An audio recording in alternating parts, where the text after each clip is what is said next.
Okey guys, hari ni kita nak buka tali gundi tu. Kebetulan hari ni kita ada gundi gula merah lah.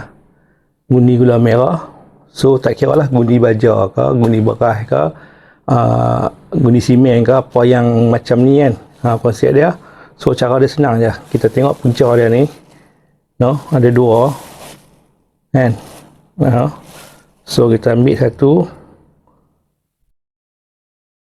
Kita buka ni. Kan? No? So kita tarik je. Saya tarik yang belah belakang ni. Kan? Belah belakang ni. Kita tarik tengok. Okey, gitu je. Okey, tarik. Sampai habis. Itu.